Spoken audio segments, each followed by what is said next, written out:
E prestes a disputar o terceiro título em 2023, o Flamengo tem na Recopa Sul-Americana a oportunidade de dar a volta por cima. Meus irmãos rubro-negros, sejam muito bem-vindos a mais um vídeo do canal Dom Ian Saudações Rubro-Negras. No vídeo de hoje eu vou falar sobre o primeiro jogo da final da Recopa Sul-Americana, que será disputado lá no Equador. Vou falar também sobre o acordo firmado pelo Flamengo com a Caixa Econômica Federal em relação ao local onde se pretende construir o estádio próprio do Flamengo. Vou falar também sobre a possível venda de Pedro para o mundo árabe, aquela que seria a maior venda da história do Flamengo. Vou falar sobre a estratégia do clube para evitar os efeitos negativos da altitude lá no Equador, além de outras informações sobre o nosso clube do coração. Mas antes eu gostaria de pedir a você, irmão rubro-negro, que ainda não segue o canal Dom Ian Saudações Rubro-Negras, por favor, já deixa o like no vídeo e siga também o nosso canal, porque isso é muito importante para que nós possamos continuar evoluindo. Eu quero aqui pedir desculpas a vocês por não ter postado nenhum vídeo ontem. Pedir desculpas também ao pessoal no TikTok, eu realmente não fiquei muito bem de saúde ontem, estou me recuperando inclusive, e aí eu precisava ficar de repouso, não consegui gravar nada e hoje estou vindo aqui para poder trazer conteúdo sobre o Flamengo para vocês. Eu quero começar falando sobre o acordo envolvendo o projeto de construção do estádio do Flamengo. Vou falar a mesma coisa que já falei lá no TikTok. Se você vai procurar informações sobre isso, quais são as manchetes? Geralmente as manchetes são assim: Flamengo firma acordo envolvendo o projeto de construção do estádio próprio. Início da construção do estádio próprio. Não, não é isso, gente. Não é isso. Eu vou explicar para vocês. E aqui com um olhar técnico também. O Flamengo tem a ideia de construir o estádio no terreno do gasômetro. O gasômetro pertence à Caixa Econômica Federal. Há algum tempo o Flamengo já vem estudando a viabilidade de uma construção local. E agora, o Flamengo teve o direito, por meio desse contrato, desse acordo, a ter acesso a informações que são consideradas confidenciais pelo proprietário do terreno. Você quer construir em determinado local. Olha, eu quero ter mais informações acerca desse local. Proprietário, você me passa essas informações? O proprietário diz: passo. Mas olha, tem informações aqui confidenciais. Vamos só firmar aqui um documento dizendo que você se compromete a manter o sigilo dessas informações. Pode ser? Pode, beleza. Esse foi o acordo firmado. Não tem início de construção, não tem autorização para construção, nada disso. Pode ser que a partir da análise criteriosa, com os dados em mãos, o Flamengo decida não mais construir na área do gasômetro. Pode ser que isso aconteça. Pode ser o contrário também. Olha, a viabilidade está perfeitamente possibilitada a partir da análise de tudo, inclusive desses documentos aqui aos quais a gente teve acesso. Bora construir o estádio. Pode ser que isso aconteça também. Mas muita gente fica numa expectativa que não é real. O que o Flamengo fez foi dar um passo a mais para ter acesso a documentos sobre o terreno. E a gente espera, logicamente, que ao final de tudo a gente realmente consiga a construção tão sonhada por todos os torcedores do Flamengo. Ok? Esse assunto está encerrado aqui no vídeo. Vamos falar sobre Flamengo e Independiente del Valle, que vão se enfrentar hoje às 9h30 da noite lá no Equador. Essa partida você assiste na ESPN, como eu já falei, e no Star Plus, com narração do Paulo Andrade. O Flamengo vem com vários desfalques e pode ter uma provável escalação com Santos, Varela, Fabrício Bruno, Davi Luiz, Ayrton Lucas, Thiago Maia, Vidal, que vai entrar no lugar do Gerson, que está machucado, Everton Ribeiro, Arrascaeta, Gabi e Pedro. O Flamengo vai ter de volta também o Everton Ribeiro, que na última partida que os titulares jogaram, que foi contra o Volta Redonda, começou no banco e entrou no segundo tempo, permitindo que o Flamengo alcançasse a virada. Ele entrou ali para poder fortalecer o setor de criação. Everton Ribeiro, então, volta ao time titular. Flamengo aí com desfalques do Gerson, do Felipe Luiz, que ainda está machucado, do Léo Pereira, que se machucou no Mundial, o Hugo Souza, o Marinho, e aí preocupa muito a lateral esquerda, porque às vezes, na ausência do Ayrton Lucas, que se desgasta muito, o próprio Marinho tem que fazer às vezes de lateral esquerda, e a gente está sem um substituto próprio da função. Como eu falei, o Felipe Luiz está machucado, é uma posição que preocupa e o Vitor Pereira vai ter que se virá. Falando sobre o Everton Ribeiro tem contrato até 2023. Alguns clubes do Brasil se mostraram interessados a tê-lo, dentre eles o Cruzeiro, né? Eu noticiei isso no final do ano passado, que o Ronaldo estaria disposto a tirar dinheiro do próprio bolso para contar com o Everton Ribeiro, mas a probabilidade é que ele fique no Flamengo.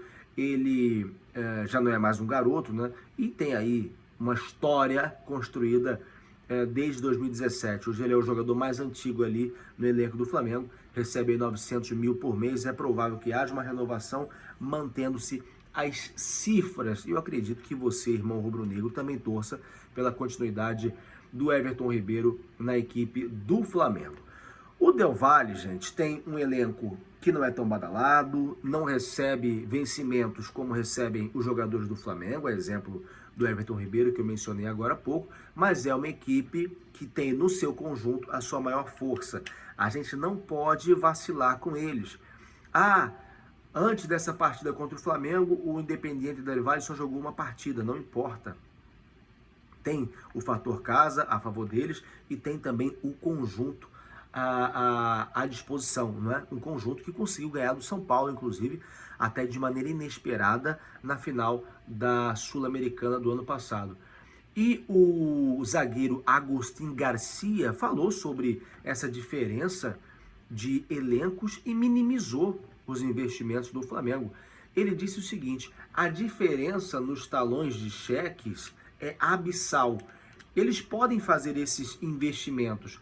Acho que dentro de campo é 11 contra 11. A gente vai procurar estar ligado e, se Deus quiser, deixar a Copa no Equador. Perdão, gente, estou me recuperando ainda, como eu falei.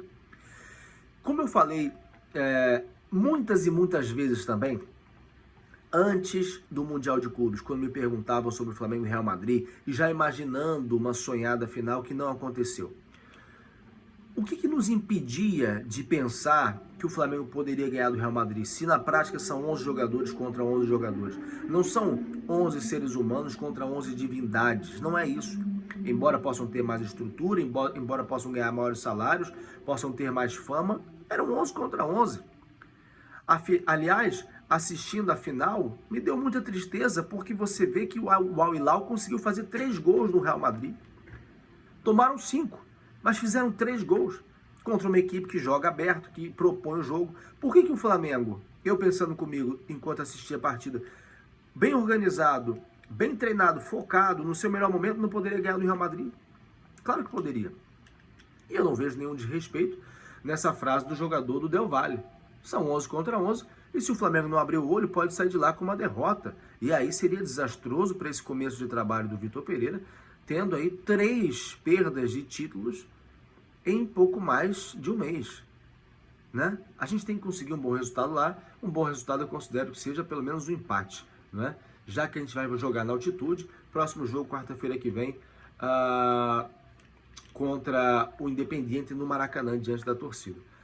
E como eu falei, altitude, o que o Flamengo fez para poder minimizar os efeitos negativos? O doutor Rodrigo Tanuri falou sobre isso. Ele falou que o Flamengo há muito tempo já está jogando Libertadores, já ganhou na altitude, e tudo isso que cerca a altitude é muitas vezes um mito, perto daquilo que é na prática. Então ele falou, é por isso que estamos realizando um trabalho específico. Começamos com uma suplementação específica para eles dias antes, para aumentar a capacidade de oxigenação dos músculos no ar rarefeito. Além disso, chegar dias antes para realizar o treino, não só pela adaptação ao ar rarefeito, mas também porque tem diferença na velocidade da bola. Então todos nós estamos com um sentimento muito positivo, porque nesse sentido o trabalho foi realizado e esperamos que o Flamengo consiga performar bem e trazer esse resultado tão importante. Então o Flamengo já vem se preparando há alguns dias para essa partida na altitude. O Flamengo, gente, que contratou muito pouco nesse ano de 2023, o Flamengo está entre os 3 clubes que menos contrataram, apenas 2 reforços chegaram, mas em compensação, muita gente já foi embora.